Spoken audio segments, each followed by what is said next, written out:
This is Paul Johnson with the New Frontiers. On our panel today, we're going to have a discussion about authoritarianism. I hear a lot of talk about that all over the place. People concerned about whether the United States is headed towards authoritarianism. Now, as a disclosure, I don't think so. But nonetheless, while I believe our republic's going to do just fine, it's a pretty robust discussion on our panel with different points of view. And you'll find it interesting to listen to them. Now, just as a point of personal privilege, I also want to point out the war effort that's taking place in Iran today with the IDF and Israel. Now, I should point out that part of Israel's success has been the fact that we've been supporting over the last 4 years Ukraine.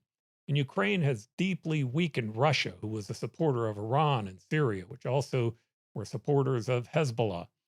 Israel's been successful not only with Hamas in Gaza, but they've seen great success with wiping out Hezbollah. On its own, Syria was toppled because of a lack of support from Russian allies. And now we're in the middle of a conflict in Iran. This is my hope. The conflict in Iran is a serious one. We don't need, as Americans, Iranians or jihadists having a nuclear weapon. I'm hoping that Donald Trump is willing to lend a hand in this one by putting in our B-2s and the 50 megaton bombs, the ones that are not nuclear, but that could take out the nuclear facilities that are hidden way deep below a mountain.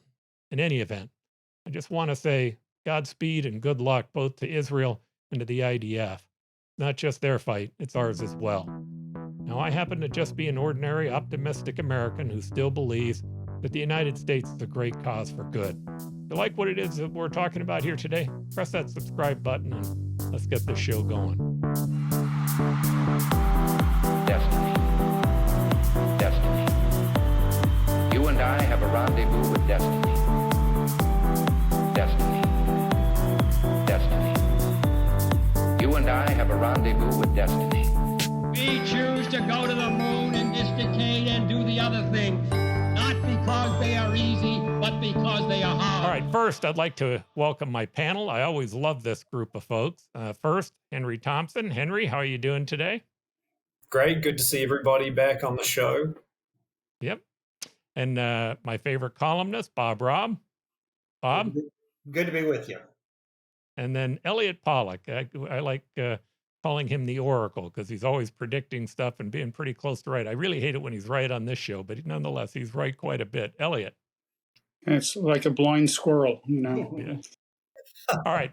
So we're going to talk about authoritarianism today. But before I do, I got to tell you guys a story. So this story happened this last weekend. So I went up to Alaska and I went with a group of guys, a really good group of guys, mostly, by the way, business people, CEOs. We had a great trip. And it actually kind of got me started thinking about this topic in the first place, because I was surprised how many people that were there. Many of them had been Trump supporters who really were talking about and worried about this whole issue of authoritarianism. But nonetheless, here's my story. So we go out on this long hike. We're up in Sitka, Alaska, beautiful place. And while we're up there, you talk to these old guides and some of the old natives. And of course, they're telling you the old urban myths and the stories about what have happened up there with bears. And finally, one of the guides, when we're going out on this long hike, he says, hey, he says, I know, people joke around about this stuff. He says, but it's real. And he tells us about, I think it was Fergie Amo, that was a guide that had been up there last year, lots of experience, had a 50 caliber gun on him and caught a bear by surprise and never even had a chance to pull the gun. He says it's a serious deal. So anyway, we go on up in this hike, 5 of us, and we bring a 50 caliber gun with us, which is a handgun that's so big, if you pull the trigger with one hand, it's going to fly out of your hand and hit you in the face, right? You got to use both hands on this gun, and it's so loud you won't hear it for 6 hours. This isn't a gun you go target practicing with. It's a serious gun. Now, of the 5 of us, I'm not only the oldest, but I'm the slowest just by nature. Anybody who's ever hiked with me or run with me, they like to say in my running group that if you're running and you're any slower than Paul, it's technically not called running anymore. Nonetheless, I start falling back in the pack. And as they get further and further ahead of me, my ankle is really hurting me. It's something that's been bothering me for a while. One of these days, I got to get it worked on.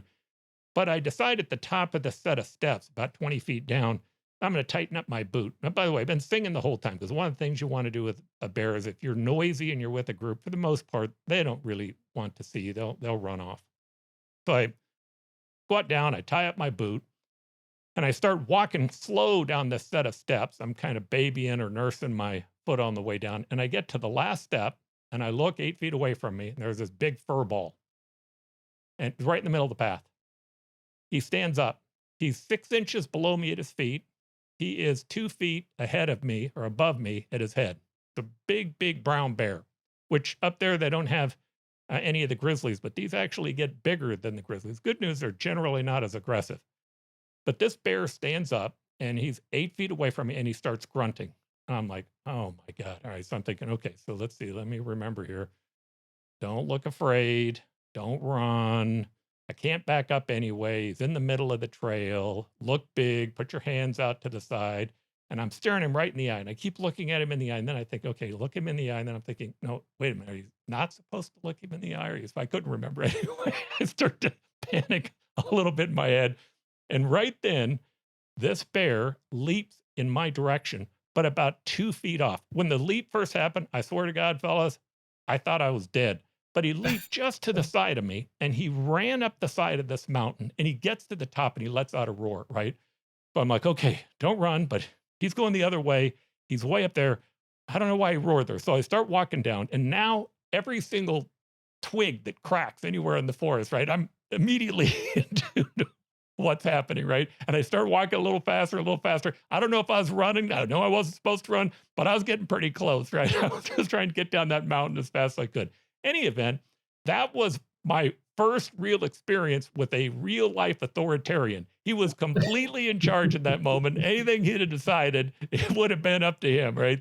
As they say, the only way, you're not done making love to an 800-pound bear until he's done. But nonetheless, so that's my story. Now, what I'd like to do, though, is go to this real challenge that people are talking about. And again, I'm going to give a little disclosure here. I don't quite buy into it. I think the republic is in pretty good shape, but some of these folks were really worried, and we'll talk about that on the immigration issue, what we're seeing inside the courts, defying local court orders. But why don't we start with trying to create a definition for what authoritarianism is? And Henry, you've written books about this. You're kind of an expert in the field. Help us understand exactly what authoritarian is. So it's a big question, Paul, but the basic rule of thumb is if power is transferred by free and fair elections, it's a democracy. And an authoritarian regime or an autocracy is kind of a residual category. That if you don't transfer power by free and fair elections, then you're a dictatorship of some kind. And of course, there's a huge variety of types of democracies based on their institutions, based on their public policies, right? You have some governments that are elected by proportional representation with coalition governments. You have other governments that are represented through sort of a majoritarian system where you normally have a single party in government. You have some democracies that redistribute a lot of wealth. You have some democracies that don't redistribute very much. But the basic idea is that if you're transferring power in a regular, peaceful way through free and fair elections, you're a democracy. And the big distinction is between those countries that do that and countries that don't. So, yeah, we can dig into that more, but that's the basic institutional difference that most political scientists focus on. All right. Bob, in your mind, just giving us kind of a baseline for how you see this, how do you see authoritarianism? And do you think that Trump does or doesn't fit the mold? Well, I would add to Henry, particularly in the U.S. context, that there's also limitations on the authority that even a freely elected government can exercise. And I think there is legitimate concern about whether Donald Trump understands and respects that. He tried to stay in office in 2020 despite losing the election. And while most of the machinations for that occurred in the courts and in the political system, it was punctuated by an outbreak of violence that was intended to prevent or at least delay the peaceful transfer of authority that Henry discussed. And then Trump pardoned those who participated in that outbreak of violence. He is using his office in ways that I think can fairly be described as authoritarian in nature.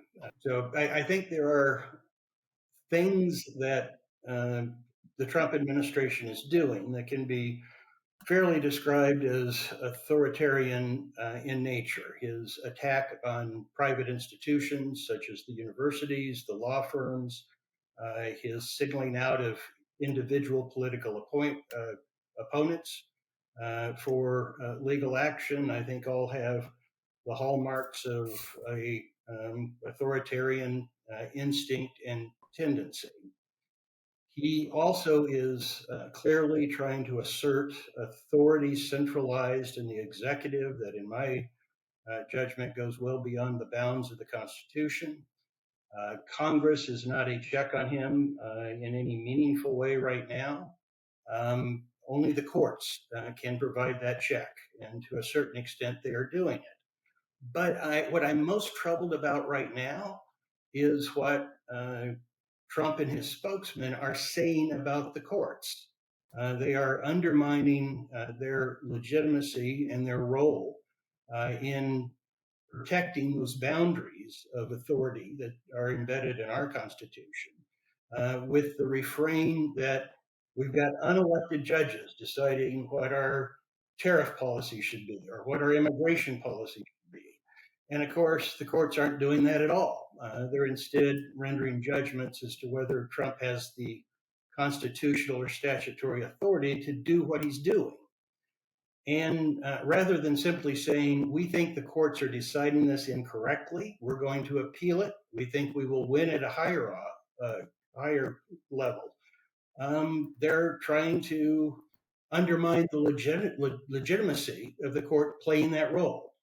And to me, that plants the seeds of a populist refusal to obey court orders. And there have been evasions at best of court orders already. Now, Trump's not alone in that. Biden serially evaded the court telling him that he did not have the authority to forgive student debt. So it's not unusual, and Obama famously lectured the Supreme Court about their campaign finance decision at a State of the Union address. But when you combine everything together, I think that there is a legitimate fear as to whether our structure can withstand the test that Donald Trump seems committed to putting it under. Elliott, I'm going to ask you the same question. Do you think that that Trump is going beyond the normal bounds, and are you worried, more importantly, about the United States slipping into an authoritarian government? You know what? We've been around for almost 40 some odd years under the Constitution, that little thing called the Constitution. And the founding fathers were a lot smarter than anybody who's around today.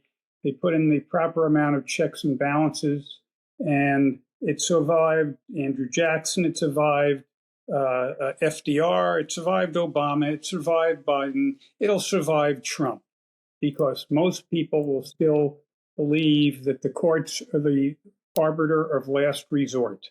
And I am a great believer in that. I think that Trump is pushing it farther than most people have, but not all people. And I also believe that the news media takes every opportunity they can to basically beat up on him over this issue, a lot of which he deserves. But in the end, with all the nonsense that's going on, the courts will still be the ones that determine what is in fair play and what is a foul ball. And I don't see that changing, period. I think it was under a bigger threat with Roosevelt and even with Biden than it is under Trump. Yeah, and I tend to be more on that side. I also believe that Congress is a check. It's just the House and the Senate are both Republicans, and effectively they don't want to be a check for whatever reason. They've chickened out or they agree with them. Over the years, they've abdicated a lot of responsibility to the executive branch. They didn't need to, but they have. And that should be one of the things the courts are asked to look into, exactly what is legislative and what is executive. And because I think that line has become very blurred. Yeah, I mean, for me, I am 100% opposed to tariffs. I think that the tariffs at the end of the day are going to make us a poorer country. I don't like the idea that Congress has abdicated its responsibility to the executive branch. They did it long before Trump, but the Constitution was pretty clear. They had the authority. But in abdicating it to them, he's making decisions that, to me, just too much for one person to be able to have that much control over what's going on in the world. Maybe over the long term, Congress decides they need to take that power back. Well, I would hope so. Because, again, in the Constitution, the executive was sort of a caretaker. He wasn't making all the big decisions. He was just sort of a caretaker. And over the years, that's changed. And people are now used to a very strong president. But the courts are still there to keep him in check. And I believe that a lot of what he's doing is ridiculous. And the courts will basically bring him back in line. All right. So, Henry, the question I would ask you on this is populism inherently authoritarian, number one? And the second thing that I would ask is, if you look at Hungary still has free elections, but I think all of us kind of agree that they've slipped more into an authoritarian mode. Or maybe we don't all agree, but that seems to be kind of my read of it. So how do you differentiate within democracies that are moving towards authoritarianism? Yeah, that's really the critical question, because if we believe that democracy isn't sort of eroded in one big event, right? You can say that in early 1933, Hitler, in the wake of the fire, the Reichstag fire, when someone attempted to burn down the Parliament building, he implemented what was known as the enabling laws that basically suspended the Constitution and made him the dictator. So you can sort of say the day on which Germany became a dictatorship was a certain day in, I believe, January 1933. But if we think that democracy gets eroded bit by bit, right, that these things happen in tiny little incremental steps, it makes it much, much more difficult to say how much of a danger we are in. And that's where we get into all these considerations that Bob brought up about the aggrandizement of the executive that you mentioned as well. They all play a role. Now, I would say that you have to try and take a complete view. And populism in itself, I don't think, is inherently anti-democratic. In a way, it's a very democratic impulse, right? It's certainly not an elitist impulse to listen to the mass of the voters. But of course, it can flip when a certain individual sees themselves as the true manifestation of the populist will or the popular will, and any opposition to that person as being anti-democratic, then that person could ironically make themselves a dictator in the name of the people. These things can happen. In some ways, that describes what Hitler thought he was doing and claimed to be doing in the 30s. So that is a danger. But I would say in and of itself, you can have populist parties, populist political movements, even populist leaders within a democracy, and it doesn't necessarily have to lead to authoritarianism.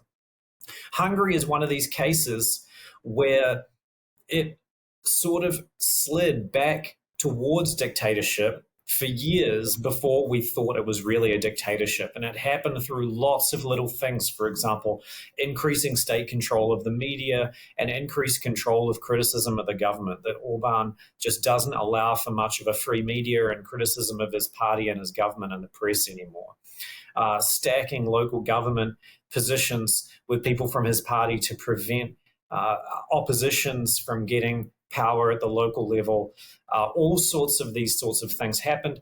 But what's critical to remember is that similar things happened in Poland for years, and everyone said that Poland looked like it was slipping back into dictatorship. But then actually, the opposition, the more moderate centrist opposition, won an election recently against the populist right-wing party. And so they were able to take power and start to draw down a lot of the reforms that the right-wing nationalists had been pursuing. So it's very murky. I would say this picture is very murky. I think it's right for Robb to be very concerned. I think it's also legitimate for people like you and Elliott to be relatively unconcerned.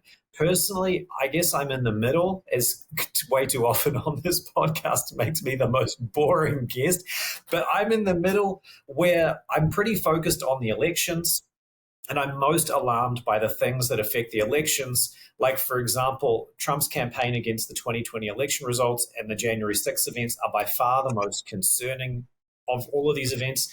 And the other thing that I find really troubling is violence. I mean, these assassinations of these Democratic lawmakers in Minnesota this weekend were absolutely appalling and shocking. Those are the sorts of things that really worry me, and I had hoped that those sorts of things would not happen in America, but they have, and I find it really, really troubling and sad. And those are the sorts of things that, although I'm probably a little more towards you and Elliott's perspective, I do think the American institutions are very strong and they will probably hold. There are certain things that really alarm me, and they relate directly to the transfer of power and to political violence. Yes. Bob, on Henry's point, first, I think our founders actually said that we should be constantly vigilant and worried about authoritarianism. They recognized a long time ago that tyranny was a real possibility even inside of our democracy. So I tip my hat to that side and say, okay, I understand that. I'm deeply worried. When I saw Senator Lee in Utah making fun of the people who were assassinated, that bothers me. It's not the first time elected officials have been shot. Bob, you'll remember back years ago, Mary Rose Wilcox on our council, when she became a supervisor, ended up being shot. It happens. We had somebody that came into City Hall and shot and killed a couple of people while I was mayor. It takes place. But I never saw anybody laugh at us. I never saw anybody see that as any type of political advantage. Now that's disturbing to me. That's really disturbing to me. But I'm more disturbed with Senator Lee than I am with President Trump on that. President Trump's comments were appropriate. They were much more appropriate on that issue.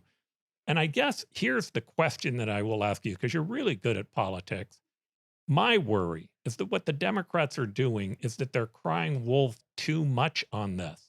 And by crying wolf so much on the authoritarian issue, they're missing a real discussion about the issues that really matter to the public. And it's not going to be a safeguard for them. I think that there are many people who they want to talk about whether or not the immigration policy is right or whether or not the Harvard policy is right, as opposed to talking about it in some way in which you put a label on top of it, call it authoritarianism, and think you can call it a day. I think that's problematic for democratic messaging. Anyway, as I said, you're good at politics, better than I ever was. Tell me kind of what your thoughts are on that. I don't know. You got elected. I never dared to try. You never wanted to. That's what made you good at it. I would agree that the Democrats, by reaching to conclusions in saying that we have arrived at a authoritarian state, are both misdescribing the situation and overplaying the hand politically. I believe it is a real danger and a risk, and it is worth talking about. But to state conclusively that we currently have authoritarian government, I think goes too far, both substantively and politically. I will say, in reference to Henry's point about the compatibility of populism and democratic governance. Our founders gave us a limited government, a limited national government, in which there were certain things that the majority couldn't do, and created a structure to ensure that, and also created a structure where, when the majority exercised their will within the limits, it occurred through an orderly procedure and a deliberative process. So there wasn't rash decisions in judgments. And the Federalist Papers make clear that the gatekeeper, the arbitrator, as Elliott described it, of where those boundaries exist rests with the US Supreme Court. That's why I find so disturbing and threatening the clear, concentrated attempt by the Trump administration to suggest that that isn't the legitimate role of the courts, because the judges are unelected and they should yield to the elected president of the United States unilaterally making these decisions. I have trouble understanding what the purpose of that is, except to try to intimidate the court into not exercising independent judgment, or laying the groundwork for defying the court when it ultimately decides against the president. So while we were intended to have democracy in the sense of the government resting upon the consent of the governed, there were limits on what the government was supposed to be able to do, which can be incompatible with the instincts of populism. And I think we're seeing that in the attempts by the Trump administration to undermine the legitimacy of the role the courts are intended to play. All right, Elliott, I'm going to ask you the question. I'm going to jump to LA, because what I'd like to do now is I'd like to try to take this subject down to a variety of different issues that are going on and try to examine this issue of authoritarianism from an issue standpoint. And I'm going to start with the riots that have happened in LA. Now, I want to state something. Bob had made mention, and Henry had made mention of the idea that, what happened on January 6th, that was a huge problem. I did not. I think that what Trump did during that period of time at the end of his last administration is a mark on him for all of history. It's never going to be one that he's going to be cured from completely. I also believe that he may have some instincts in that direction. But sometimes I think we're just arguing about areas where we differ on our opinion from him, and then we immediately jump to thinking about it being authoritarian. And I'm going to pull out this issue in LA as an example. So in LA, I would start by saying this.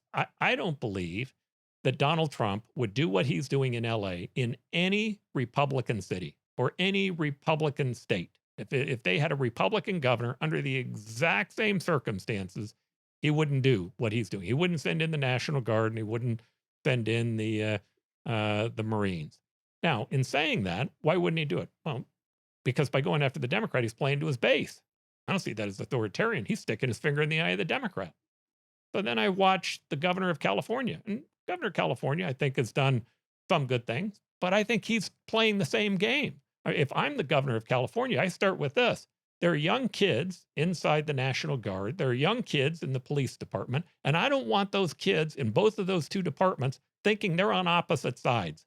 I want them thinking, no, the leadership is on the same side. And they may disagree with the president sending in the National Guard, but I have to know that he does have the authority to do it. Now, I can challenge that in court, but by the time I get that challenge done, this thing's going to be over.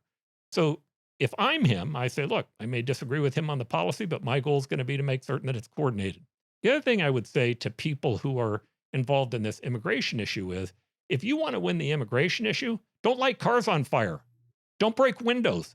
Don't do what they did at Harvard University. That's not going to serve you well. Don't fly a Mexican flag. None of those things are going to help you win your case. I also don't think that a politician's going to help them win their case. civil rights movement, I think, was won because of people in the religious community, people like Martin Luther King. I think they had a much greater voice. The point I'm trying to make on this is that I look at what's happened in LA, and my view is there's a lot of partisanship going on in LA, but I don't see it necessarily as being an authoritarian move. Your thoughts on this? Well, I'm not sure he had the right to call up the National Guard on his own. But again, that's the court's decision. What we had in Los Angeles was the worst of politics. Newsom, and you can say, you can point out things he has done well. I can't think of any. The mayor of Los Angeles, how she still gets elected is just it's mind-boggling. But you're right, this was nothing more than a political statement. Fortunately, it didn't become a Kent State or some other situation where there were a lot of deaths, which is good. It certainly did not help people who want immigration reform, and that's what both parties should be working towards, and neither are. Nobody wants the bad guys from MS-13 or rapists or convicted felons, and there were a bunch of those in the 12 million who came across the border willy-nilly under Biden. But everybody needs the people that work at hotels and the construction labor force and the guys who basically work in the agricultural industry and the guys who work at restaurants. Those are sorely needed in the United States. And if those people are deported, it's going to affect everybody extremely negatively. Every time I hear about the issues, I just shake my head because the issue is so straightforward, yet both political parties manage to ignore it entirely. This is simply an economic issue. There are certain members of society who are immigrants that are necessary in the United States of America. A lot of them are not, but many of them are. So you basically cure the problem, deal with those that you need, and move on. I could also say something about the Dreamers as well. To send the Dreamers back to a country that they've either never been to and have no knowledge of is like sending them to prison. That's crazy. But in terms of what we had in California, in Los Angeles, it's nothing more than the nonsense of politics that's been going on with immigration now for decades. Henry, your thought both on the immigration issue, how do you frame that, especially knowing that this isn't just an issue in the United States, it seems to be going on around the world, and then also with the moves that you saw with the National Guard as well as the Marines. Do you see that as a move towards authoritarianism? Not necessarily, although it is worth noting that in 2020, the Trump administration considered sending in National Guard troops, federal troops, to secure certain cities, especially Portland and Minneapolis, and they decided against it because they thought it would be inflammatory, that it was of dubious constitutionality. They did decide it to do this time. Makes you ask yourself, why was it not productive in 2020, but seems to be productive today? And I think the answer is basically around partisan politics. I agree with you, Paul, that I think this would not happen if it was a Republican city. Not that there are any major cities governed by Republican mayors, right? So it's impossible to test that hypothesis. But I do think it's about partisan politics. It's about showing up what he believes to be poor governance of major cities by Democratic politicians. But it's also about rewarding his base. And we've seen this in other issue areas as well, that he promises things to people. Trump promises things to people in elections, and then he delivers. And this is seen as part of a crackdown on immigration. And his supporters will be welcoming this crackdown, both on immigration, on immigrants, and on supporters of unrestricted immigration. So in a way, I see it in a little bit similar terms to the tariffs, that he said he'd do it, and then he did it, right? I think this is there's a fairly simple explanation here. Bob, on you've written columns in the past on issues of immigration, and you've been more on the side of believing that we should have some reasonable border controls and constraints. So my questions for you first is your view of sending in the military and the National Guard, whether you see that as being more authoritarian or pro-authoritarian. But I also want to ask you, like, where do you draw the line? So, I mean, certainly Trump ought to get in a car right now and drive up and down the border and take a victory lap in terms of what he's done to slow down the traffic coming across the border. This takes me back to H.R. McMaster's line, which is he always, always, always goes too far. He gets a win and he just can't accept the win. He's got to kind of go to the next step. But the next step is deportation of people who are here without having any real pathway to citizenship. Now, I hear a lot of argument on the right about people ought to come here legally, but I don't really see anything going on with them trying to make it easier for people to get here legally. In fact, I see them trying to make it a lot more difficult for people to get here legally. I tend to be a big supporter of a merit-based system, one where you do have immigration, but where you're letting people in based upon the skills that we think that we need. But where do you draw the line in terms of the illegal immigrant issue in question? Well, getting to the first part of your question about where does this rank on the authoritarian scale, the elements of authoritarianism was in the way that you initially framed it, which is he will do this to a Democratic governor and a Democratic mayor, and he would not do it to a Republican governor and a Republican mayor in exactly the same circumstances. There's an old saw from the vantage point of the dictator, and Henry may remember the origins of it. I do not, which is the dictator says, for my friends, everything, for my enemies, the law.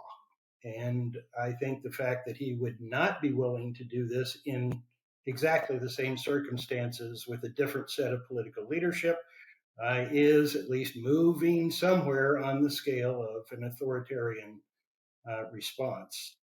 On immigration, I've long felt that we should enforce our immigration laws, and we should have immigration laws that we are willing to enforce. And it's clear that at present, we, prior to Trump, weren't willing to enforce our immigration laws. And we did not have immigration laws which we were willing to enforce. I've long maintained that the border wall isn't the real wall. The real wall would be a requirement that every new hire in America be subject to verification of eligibility to work in this country via the E-Verify system. That would largely lock out the formal economy to illegal immigration, which is the largest draw to illegal immigration. We had a de facto immigration policy for the last 2-3 decades, where we would make a half-hearted attempt to catch people as they crossed the border illegally. But if they made it into the interior and otherwise led productive lives, we would leave them alone. And I think if you created confidence in the American people, that we wouldn't have an uncontrolled future immigration, that we had that under control, which consists of E-Verify and reform of the asylum system. It's too easy to get into the country on an initial clearance on the asylum system. If we did those two things, we could say we're going to be able to control this on a going forward basis. I think that there would be a willingness to accept within our ranks and provide legal status to those who followed our de facto immigration policy and settled in the interior and led otherwise productive and useful lives. And that's independent of the important economic consequences that workforce represents that Elliott discussed. All right, Henry, let's jump to the universities and talk about the issue that's going on with Trump's lawsuit against Harvard University and how he's been approaching that problem. And the primary question that I would ask you is, actually, I'm going to ask you two. The first one is, do you think that those universities are winning or losing the war, the PR war, in terms of them being labeled as being anti-Semitic and having some real problems on their campus? And the second question that I would ask is, do you think that Trump is going beyond the line of what an executive should be able to do with some of the things that he's requested the universities to take part in? Big questions, Paul. I do think that universities in general seem to have a bit of a PR problem at the moment. And I think the more elite universities, maybe even a little more than others. So I don't think that Harvard and the other major universities, Northwestern, etc., did do a particularly good job of managing these public perceptions around anti-Semitism and dealing with some of the mobilization around the Gaza conflict. So I don't think they're really winning the PR war. Now, whether Trump's policies are productive or within the bounds of what he can do, obviously they're within the bounds of what the federal government can do, because they dole out a lot of largesse in terms of grants, and there seems to be quite a lot of control over whether Trump can stop the flow of the funds. Now, of course, that can be challenged in court, and whether that goes on remains to be seen. Personally, I think that these universities are such valuable institutions that a much more fine-grained, much more nuanced approach would be more productive. It really is concerning to think that the next generation of global scientists, whether they're social scientists like me, but much more importantly, mechanical engineers, electrical engineers, computer scientists, etc., at the cutting edge of research and development, it's really concerning to think that that next generation wouldn't come here to America, but that they would go to Europe or maybe even to China or to East Asia instead of coming here to help drive innovation and growth. So I think that this type of action has a chilling effect on a lot of great scientists and a lot of great people who want to come here to do good things. Having a kind of a blanket approach to international visas, clamping down on international visas in general at some of the best universities in the world, I don't think it's the best way to go about this. I think that there should be a much more nuanced approach, hopefully in collaboration with a more enlightened leadership at some of the universities. But I don't like to see this type of broad brushstroke approach, because I worry about the long-term effects on the United States economic, military, cultural power. If you were the universities, Henry, would you be willing to bend to his will to make certain that you could save the public funding?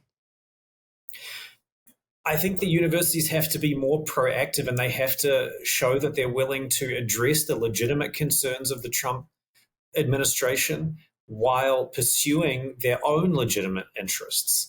And so I think that being forthcoming in that way and having productive plans, while at the same time probably fighting the overreach by the federal government and their attempts to stop funding for very legitimate research that's in the national interest, I think they probably need to be doing both of those things at the same time. And eventually, I think cooler heads, both on the side of the government and on the side of the university, I think that cooler heads will prevail and that a productive agreement can be reached, but it's probably going to require some sort of compromise and some sort of broader conception of the self-interest of the universities, but also of the national interest of the United States. It's going to require some sort of compromise on those two issues from both sides. Elliott, on the universities, I mean, I have a variety of different views, but I would kind of start my thinking on this by saying that that I do think that the universities have been out of line on anti-Semitism and by a cancel culture woke ideology that seems to have permeated them. And we saw a lot of that when we were going through this early on with the demonstrations by Hamas.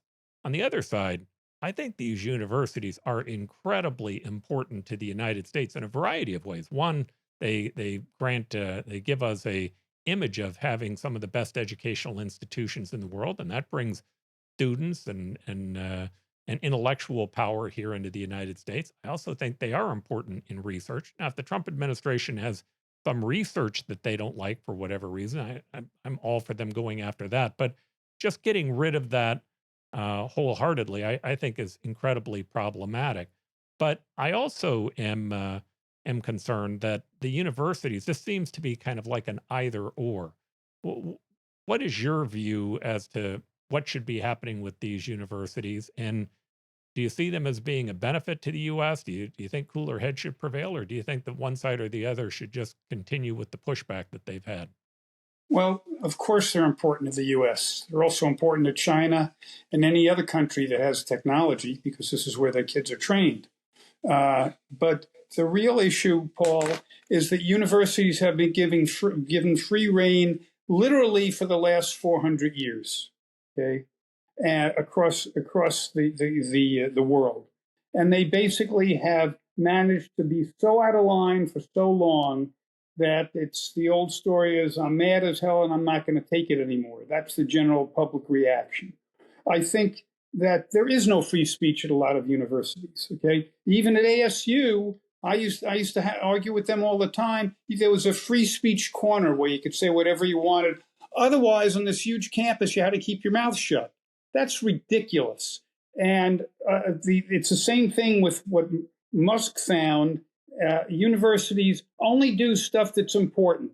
Everything they do is important. Just like every dollar that Musk wanted to take out of the federal budget would have caused starvation, mass starvation, and mass deaths. It's nonsense. They've overreached, and there is simply no accountability. And I think it's time for them to have accountability. Would I attack it the way Trump is attacking it? Absolutely not. But do the universities need to be brought back into line in terms of free speech, in terms of what they spend money on, in terms of the percentage of the grants they get that go to quote unquote overhead? Absolutely. Has this been done? No. We're in the nascent stages of it, and it really needs to be looked at carefully. But I agree with you. Ultimately, universities, especially major research universities, are extremely important. But they basically are way past any point of accountability. All right. So, Bob, on this issue of the universities, the courts so far seem to have been kind of on the sides of the university. They've been on the side of the university in terms of not being able to block them from taking international students. They've also seemed to have been on their sides on a number of the grants that are coming through. And my guess is they're probably going to end up being on their side on many of the issues that Trump is trying to push them into.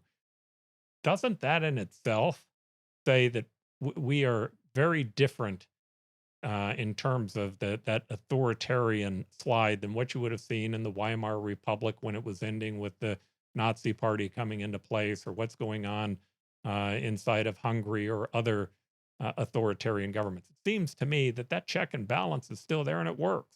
Your thoughts on that?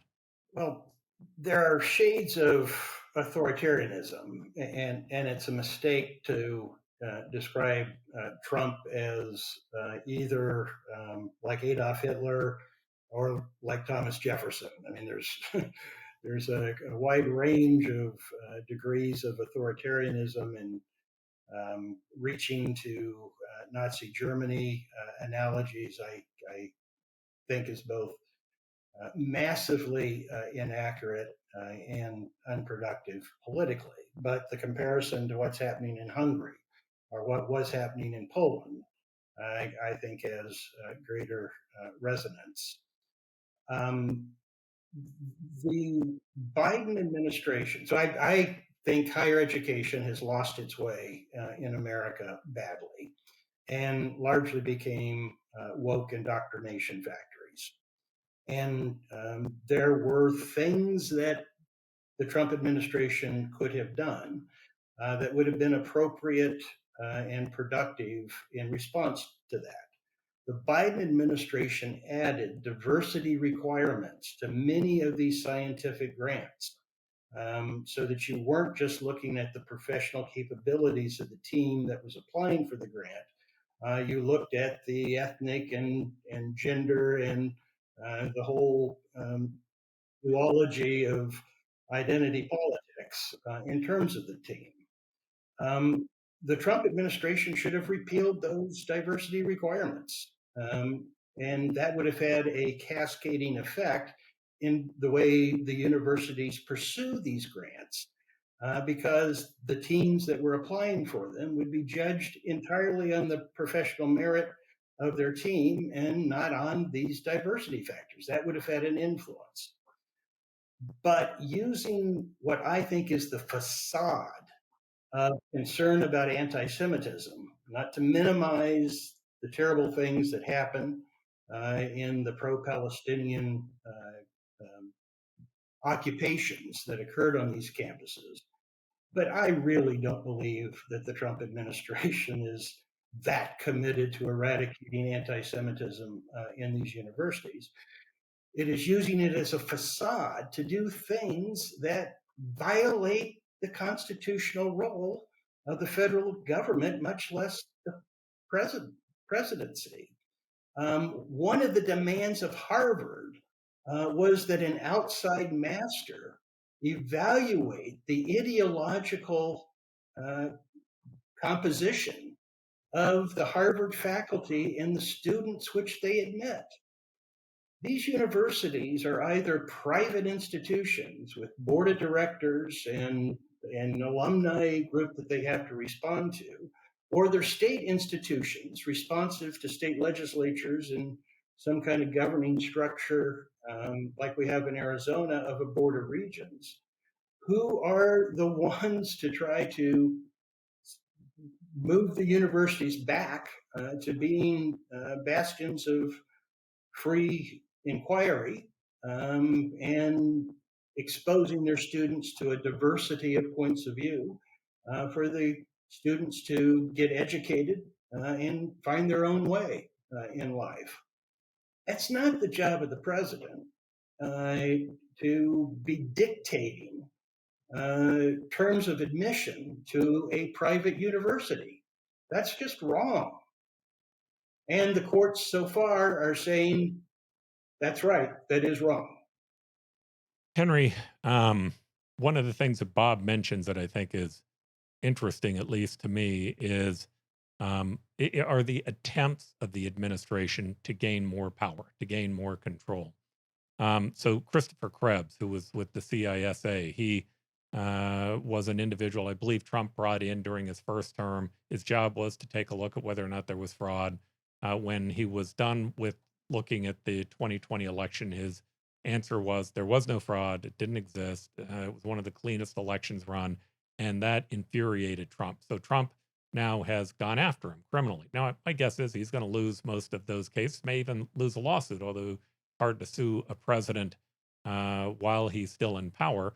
But nonetheless, he's disrupted that guy's life. I mean, you start taking a look at the things that he's done to that guy, he's put him through legally, the amount of legal counsel he's had to hire. He had to leave his job because he needed to go focus on this issue. He's created a tremendous amount of problem for a guy whose really only crime was to say that the 2020 election was legitimate and to have said so after being appointed by Trump and him expecting something different. In other areas, though, as an example, the law firms that Trump has kind of gone after and said they shouldn't be able to get government contracts. I don't know that I'm as sympathetic for them, but nonetheless, the courts have sided with them. They've sided with the law firm, saying that that they have a right to be able to hold on. I just see over and over again the courts end up being on the other side of this. But that doesn't undermine Bob's issue, which is the president seems to be pushing those limits. To me, one of the values in that is we're going to kind of know what the limits of presidential authority are by the time we're done here. We're going to know exactly what the courts think he's able to do and what Congress think he's able to do. One thing I'm sure of, whatever authority he has to be able to push the limit, he's going to take it. I don't have any doubt about that. That's going to be what he does. But I think over and again, he's going to be pulled back by the courts. And we're going to have to answer questions like what both Elliott and Bob spoke about, which was, hey, Joe Biden ended up doing this thing on student loans after the courts kind of told him that he couldn't. Maybe if we don't like that type of action, we shouldn't try to emulate it. In any event, I see one of the benefits that we're going to gain out of this is that we're going to really kind of know where the lines are of presidential power. Your thoughts on that? I agree, but I would ask at what cost, right? There are people who, as you say, their lives have been destroyed by some of these punitive actions that are probably illegal. You can look at the student loan repayment and probably find examples of people also who got lulled into a false sense of security, that thought they were not going to have to pay back loans, who are now getting slammed with payments that they weren't anticipating, right? So in equilibrium, we should expect that the political leaders know what's going to be found illegal and they don't do it in the first place. That would be a more productive equilibrium. I wish we didn't have to keep seeing these limits be tested time and time again, and for all of us to have to ask these questions, but unfortunately we do. Yeah, I think that that's true. But at the same time, when you elect Donald Trump, he had to have some expectations that he was going to be testing limits. I mean, I think you're right. At what cost? Of course. And I see the downside. Like I just mentioned, I think what he's doing to Christopher Chris, I could not just him, but a number of other people in the process. It's unfair. It's not right. I can't believe that one person can be that insensitive that he would do that to another person. But my guess is Trump feels like he's getting a little bit of payback. He feels like he was treated that way.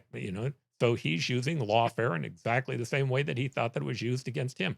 I'm not condoning it. I think it's a really bad idea, but I also think we're going to learn something from this. You could say the same thing about the challenges to the 2020 election. People ask me whether you could steal an election in the United States or whether I'm worried about Trump stealing an election. And I say, it's hard to come up with a more difficult institution to steal an election than the American Electoral College, where it's decentralized. The vote count is decentralized across thousands or maybe even tens of thousands of county recorders. It's aggregated up through these state level institutions. It's got to be very, very difficult to coordinate that sort of attempt. And yet I don't need to have witnessed an attempt to overthrow an election have actually happened. I would have preferred to never have witnessed it. I would have preferred to have just thought about it in the abstract. And for, as I said, a more productive equilibrium where people don't do these things and cause any number of problems and a resulting kind of anxiety about the state of America's democracy that I think is in a way a huge distraction from other problems that the country has that would be more productive to solve. Well, I think that the reality is you're going to always have, to some degree, people with Trump's sense of I'm going to really push the limits. And I'm hoping, like Henry said, that we get enough court decisions so we know what those limits are. Problem is, I'm not sure anybody knows. Just like at universities, I don't know what you do about the fact that the university faculties are so much in one political direction as opposed to the other. That is not conducive to an environment of free speech and free interchange of ideas. But we need to go through this because otherwise you don't cleanse the system. I'm hoping that this really helps people understand how valuable checks and balances are, the importance of a Supreme Court in keeping us from becoming a Nazi Germany or becoming a Venezuela or something like that, and the importance of keeping at arm's length the government from the economic system. Whether that happens or not, I don't know, but we're going to find out. And so far, I think the Supreme Court has done just fine. Bob, on the Supreme Court issue, one of the things that was clear to me, I think, was the Chevron case, where they believe that legislation should end up having to be reflected in what was actually in the congressional bill itself. I may have that a little bit confused, but the point that I'm trying to make here is the courts seem to be moving in a direction where they're actually not favoring the executive in many ways, where they're favoring taking that power back away from them and forcing it back to its rightful home, which would be Congress.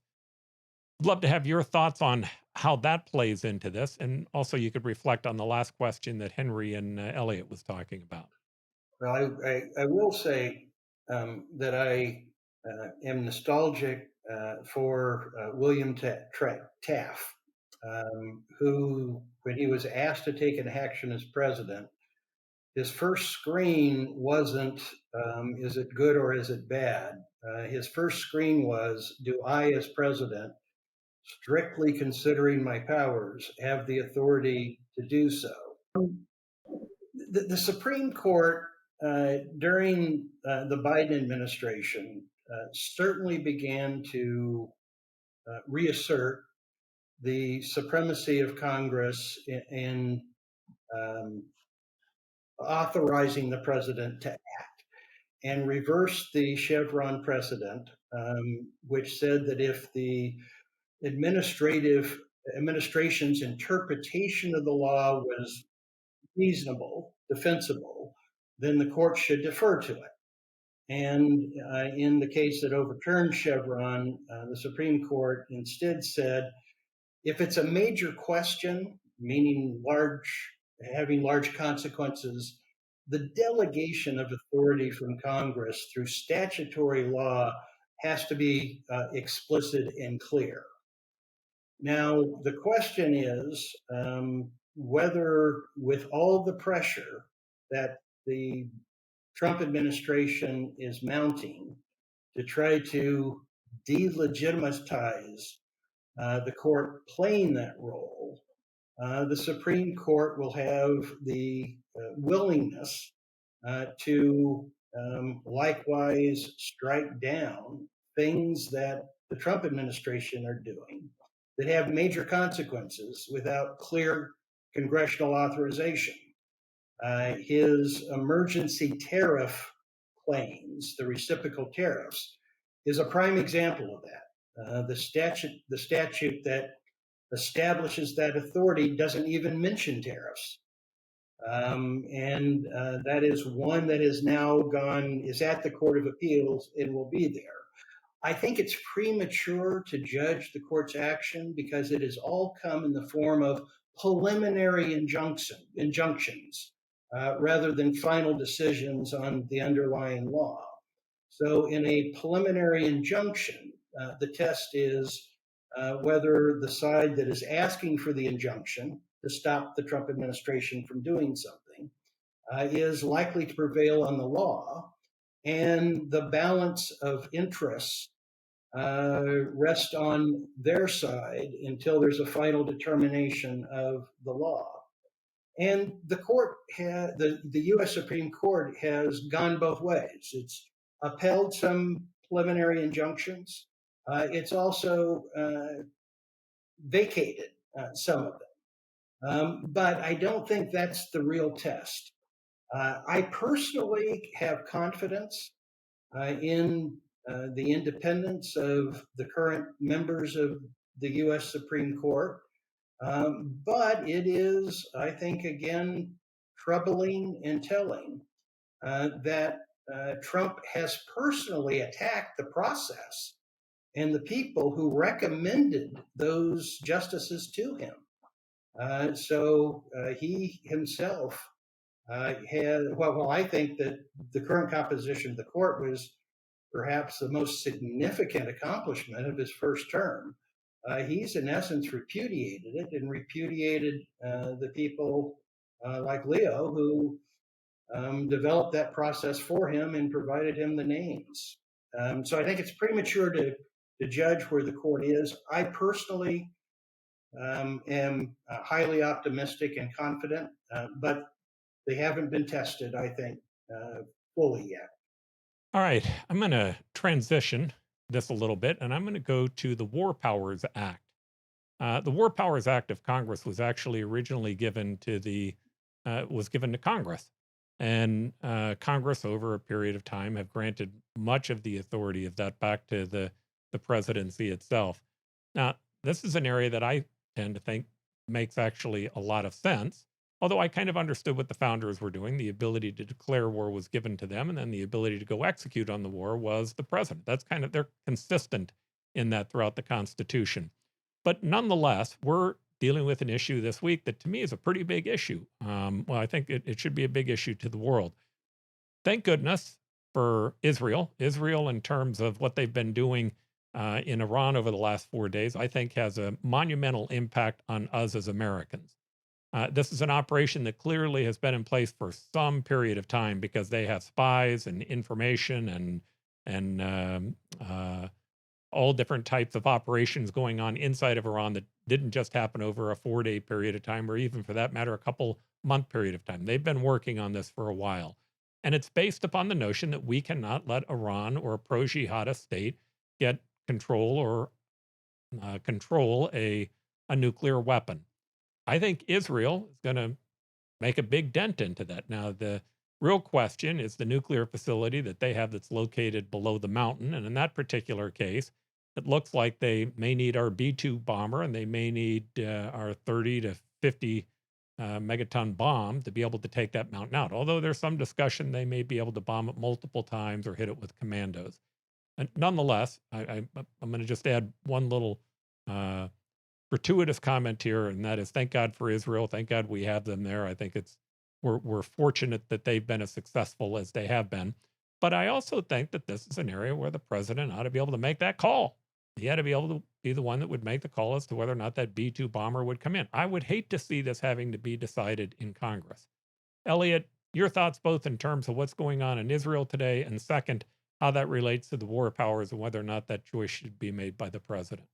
Yeah, I agree. What Israel is doing is saving not only the Middle East, but large swaths of the world if you get the wrong person in charge in some theocratic state and some theocracy, and which Iran clearly is. I don't think the job is done unless you get all the radioactive material that they have. It's close to 60%. And you basically then get rid of their ability to produce any more. Other than that, it's going to be a mess, and it's just a question of when that mess boils over. Israel has done a great job of basically taking apart Iran, taking apart in the same focus China in that part of the world, and quite frankly, the job isn't done unless they get rid of the nuclear material. So I think they have to go. And this should be a president's decision. By the way, we stopped declaring wars. Now we just have police actions, which are essentially apparently okay for the president to agree to and control. And that's been going on since Korea, certainly in Vietnam, certainly in Afghanistan and in Iraq. We apparently don't have wars anymore. We just have police actions. So this is just another situation where the president has been given power by Congress because Congress doesn't want to make a decision. And I don't know how this happened, but it has.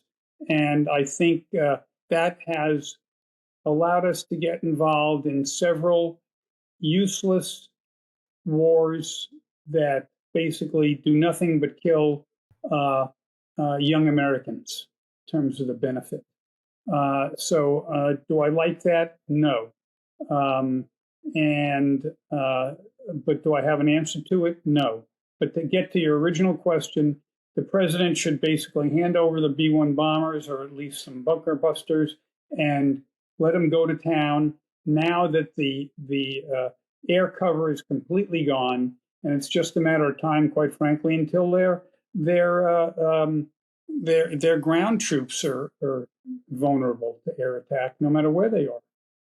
But finish the job now, because otherwise, whether it's me or my kids or my grandkids, it's going to come back to bite us. Henry, one of the things that's interesting to me is that J.D. Vance and this whole America First movement, they talk about getting into these never-ending wars where you commit American troops to them, and J.D. Vance likes to kind of use as props some of his friends that died in Afghanistan, I believe, which was where he was located. Maybe it was partly in Iraq as well, but nonetheless, he likes to use them to talk about why it is that we shouldn't be in these never-ending wars. Here's what's interesting to me about where we are today. If you look at what's happening in Ukraine, that's not a never-ending war with the United States being involved in the middle of it. We're just giving them weaponry. And by the way, by doing that, we weaken Russia. And by weakening Russia, they couldn't be supportive of Syria, couldn't be supportive of Iran. Iran then had an inability to be supportive of Hezbollah. So when Israel was done fighting with Hamas, they went over and took out Hezbollah. And after taking out Hezbollah, they're now going back and knocking out these nuclear facilities. The only question is whether or not we're going to lend them our bomber or lend them our bomb, which they may or may not be able to carry on their existing transports. I've heard a lot of differing arguments on it. But again, it's somebody else doing the fighting, and we're providing money for them. I find that to be interesting. And most importantly, I think that it's helping us reestablish a deterrence. And to me, this is all about deterrence. How do you make the other side believe you cannot keep pushing the line on us? And if they believe they can't, they won't. And if they believe they can, we're headed for something that's going to be a bigger war. But in saying that, most of these decisions come down to the president to be able to execute on, and in many cases to actually go into something that looks quite like a war without actually having one. What's your thought about not only what's happening in the Middle East, but how that relates to presidential power? Well, my first thought on what's happening on the Middle East is that I'm really glad to finally see Barack Obama's dream of nuclear non-proliferation being realized by none other than Donald J. Trump. When I was a young man, about 17 years ago, I was a student in Berlin, and the then senator and presumptive presidential candidate Obama came to Berlin and gave a much lauded speech where his big foreign policy proposal was nuclear non-proliferation, a world without nuclear weapons. And he was awarded the Nobel Prize in 2009, I believe, predominantly for having articulated this vision. But unfortunately, then that vision didn't play a big role in his foreign policy. So I think that it's great to see the Israelis, with the support of Donald Trump, finally realizing Barack Obama's vision of nuclear non-proliferation in the Middle East and potentially in the broader world. Now, whether the president has the ability to carry out these sorts of actions, it seems that he's always had the ability to carry out these sorts of actions. I presume that when the pirates in the Caribbean were raiding American shipping in the early 1800s or late 1700s, that the Barbary pirates in Libya.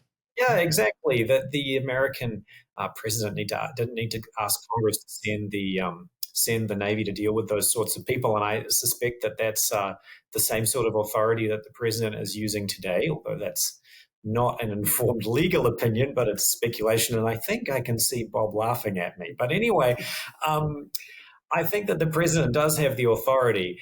And this is one of these interesting moments where some parts of the Trump administration around J.D. Vance seem to be even more MAGA than Trump, which I think is very fascinating, because I think that Vance and some of these people in the MAGA movement are even more isolationist than Trump himself, whereas Trump has always seemed relatively willing to use American military power in discrete, isolated acts like the killing of Soleimani, for example, while being relatively eager to get the United States out of longer-term military commitments. Remember, he was the one that initiated the Afghanistan withdrawal. He wanted America out of Afghanistan. It seems that J.D. Vance and others around him are not even as comfortable with the discrete, targeted use of American military force in specific situations. So personally, I think that most of the strength of the MAGA movement comes from Trump himself, and that when someone like J.D. Vance gets out ahead of Trump on an issue, whether it's tariffs or military force, he's probably going too far and getting away from what the Republican base really wants. So I think that in the end, that faction of the MAGA movement, the very, very isolationist faction, is probably not going to outlive the Trump moment. And I think that Trump is showing them to have less political power within that coalition than perhaps they think that they do. And Henry, you made a couple of comments there I wonder about, and I don't know the answer, but I'd love your thought before I move on to Bob. Um, I'm not sure that Donald Trump has been supportive of everything that Israel's been doing. It seems to me like he's been giving them pushback, trying to deal with the negotiation with Iran. Now, some people are saying this was all a hoax and they were just doing it to try and delay it, but that kind of sounds to me like what we hear every single time Donald Trump does something that doesn't end up right in the end, which was it was all a strategic plan. He knew what he was doing from the beginning. My guess is I listen to Donald Trump, and the one thing that he says over and again that I believe him on is that he doesn't like war and he doesn't like people dying. I actually believe him on that. I don't think that's a just a rouge. I don't think that's something that he just says to look political. I think he actually believes it, and I don't think he is necessarily a big believer in deterrence. Certainly not as much as Israel is. I think Israel, their view of it is the United States isn't going to act on this unless they do, and that they could put us into a corner where we'd have to make a decision. And my answer to that is, if that's what happened, God bless them, because I think we needed to make this decision. I think we were probably at a stage, if not there, really close to it, where Iran had the potential of getting the weapon. But I'm not quite sure. I mean, we'll see if if the B-2 bomber ends up being lent to them. I'm going to have a different feeling about this, because then I'm going to feel as if maybe Trump was more engaged with it from the beginning. But my theory right now is I don't know that he was. I don't know this is really what he wanted to see happen. Although because of its success, I won't be surprised that he gets on top of it to say that he was part of the planning. Well, none of us are in the room, and none of us know the full story. But I think I said quite a long time ago on the show, when Biden was trying to restrain the Israelis and some of their actions in Gaza, that I just don't think that the United States has the ability to dictate terms to the Israelis and tell them what they can and cannot do anymore. And I think that's thank God they didn't listen to him when he said take the win. Exactly. Because it's obvious now. It's translated across administrations. Yeah, I think that the Israelis now have an independent foreign policy in the Middle East to a greater extent than they may have in previous eras. And I think that Trump, for better or worse, is not able to really dictate what they do and do not do. All right. So, Bob, if you would, help us put this in context from your standpoint, both what's happening in Israel, what's taking place with the War Powers Act. But I also want you also wrote an article this week, and I'd like you to end with maybe summarizing that article and how to me, that article was interesting because while you were talking about the Arizona race, it's really symbolic of what's happening around the country. And I'd love for you to just talk about that article as well. Sure. In the War Powers Act, Congress basically pre-approved military conflict initiated by the president for a period of time. I forget whether it's 60 or 90 days. And after that, the president needs the approval of Congress to continue the campaign. Congressional scholars have argued that the War Powers Act is unconstitutional, but some say that it's an unconstitutional restriction on the president's authority. Others say that it's an unconstitutional delegation of Congress's authority to declare war. I actually think it passes constitutional muster and is in the modern world where a lot of these threats emerge or situations emerge quickly. It's a reasonable accommodation to allowing the U.S. to take necessary action while respecting the ultimate authority of Congress to decide when we engage in a long military campaign. I've also long felt that the United States made a mistake in trying to constrict or dictate what Israel does in its own self-defense. And I believe that remains the case. I thought that we should have given Israel the bunker busting bomb to take out the underground nuclear facility long ago. And then it was up to Israel to decide whether to use it and when to use it. I don't even think the War Powers Act is triggered by what we're currently doing in the Israeli-Iranian conflict, where basically we're just helping to shoot down the incoming Iranian missiles to help Israel with its own defense. But if we were either to do the bombing ourselves of the underground nuclear facility, or at this point in time, convey the capabilities of doing that to Israel, I think it involves us in offensive warfare that we would be better off not engaging in. I have no idea of the capability of the Israelis to successfully do what I think at this point in time has to be the ultimate objective, which is both to destroy all of the enriched uranium and destroy any capability of the Iranians to produce any more. I have no idea whether they're capable of doing that on their own without us either doing the act or conveying to them at this point in time the means of doing the act. And I think it's unfortunate that we hadn't provided them those means in a different circumstance. The column that you're referring to is talking about the dust-up that occurred between Donald Trump and Elon Musk, the breakup that I think that we projected on and predicted on this panel some time ago, and Andy Biggs's response to it.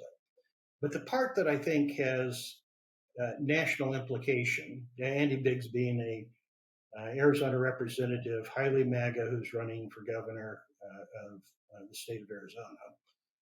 But I think the salient part to this discussion of that column was, again, going back to the intent of the founders.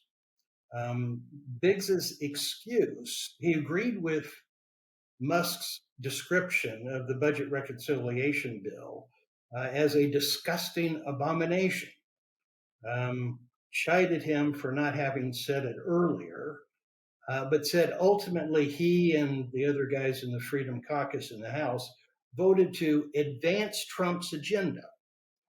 And that wasn't the role of a congressman, as vouchsafed us by the founders. As Elliott referred to previously, American policy was supposed to be set through the independent judgment of congressmen. And the executive was intended to administratively implement that policy, irrespective of whether the administration and the president agreed with it or not. The supreme authority for deciding what America does was vested in the legislature. And deferring to a president's agenda, even when you think the end result is a disgusting abomination of a bill, isn't what congressmen are supposed to do. And it's, again, how we've stepped away from that structure that we all are hoping will save the day with the current stress that structure is being put on. And regarding your job as advancing a presidential agenda rather than exercising independent judgment as to what the policy of the United States should be is an illustration of the problem rather than pointing the way towards a solution. All right. Well, gentlemen, thank you. This was a great show. Henry, I guess I'm going to see you on an afternoon podcast that you're doing with ASU. That's right. I'll see you down there. I sent you a link to the best place to park. All right. Awesome. All right. Well, gentlemen, thanks again. And I appreciate you guys all taking part. This was a great show. Thanks, everyone. Thanks, guys. And we stand today on the edge of a new frontier, the frontier of unknown opportunities and perils. It holds out the promise of more sacrifice instead of more security. The new frontier is here. You and I have a rendezvous with destiny. We'll preserve for our children this, the last best hope of man on earth, or we'll sentence them to take the last step into 1,000 years of darkness.